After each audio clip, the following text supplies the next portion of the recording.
Vincent Omondi walks down a pathway, casually walking, sidestepping, avoiding obstacles ahead of his path. Omondi's secret, a modern handheld mobility device called Fourth Eye.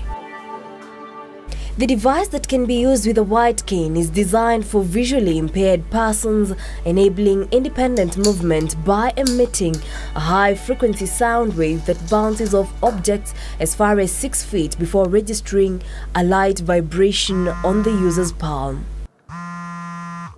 In those unfamiliar environments, if it has something like a switch that you switch it on. So when maybe you are walking and there is something like a wall in front of you and you've not realized, if you put it in front of you, it will be in a position to vibrate, and when you draw nearer to the wall, it vibrates even much more. So you'll be able to know that there is a wall in front. So if you have this cane, it will be able to direct you even more to try and avoid the obstacle that is along the way. Moses Shira is able to maneuver easily as he is able to create a mental map of the world around him using echolocation. Ranges of detection are radiuses of 2 feet, 4 feet, and 6 feet. So when I'm in the office, I usually set it at 2 feet.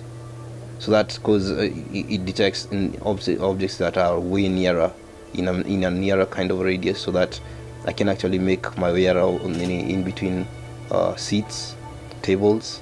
Yeah, I can even detect doors. Shira adds that despite the reliance on the white cane, it fails to protect users from obstacles above their knees. The limitations is the fact that it only detects obstacles that are above knee level. So it cannot detect puddles of water, potholes, open manholes along the road. So that's where the cane comes into play. But when you have it just when you're using it alone, then usually whatever is below the knee level, that's up to you to know how to maneuver around. Brian Mwende, an entrepreneur from Nairobi County, is the brains behind Fourth Eye. Movement for visually impaired people is that you always need another person to guide you. So if you plan maybe to go from the house to your place of employment, you're going to need another person to help you to go all the way. And this is, of course, very costly, and also it ties you down in that you have to tie your time with someone else's. And this bars visually impaired people from accessing education, from accessing their places of work, and even from participating in the society.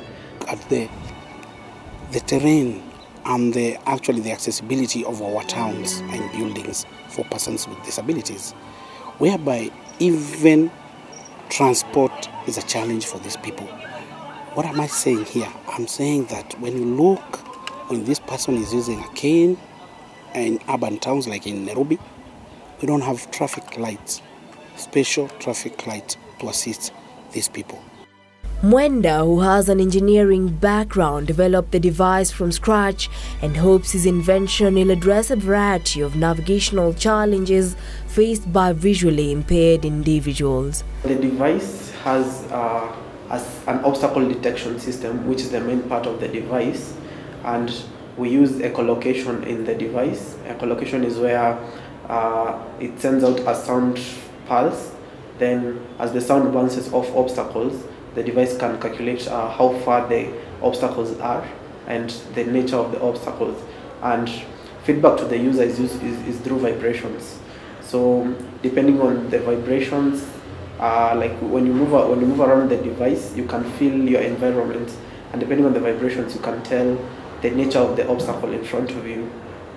For example, if it's a very thin obstacle, if it's a huge obstacle, if it's a wall, it's very easy to tell this from the different vibrations. According to World Health Organization, at least 2.2 billion people across the globe suffer from vision impairment or blindness.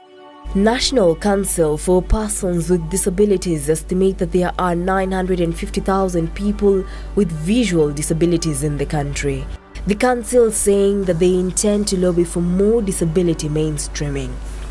We are supposed to issue adjustment orders, and we have given notice to contractors, we have given notice to actually developers who are actually putting their buildings, who are actually contractors who are contracting roads, to make sure that these roads are accessible to our people. Reporting for Channel 1 News, I'm Jackie Wambiru.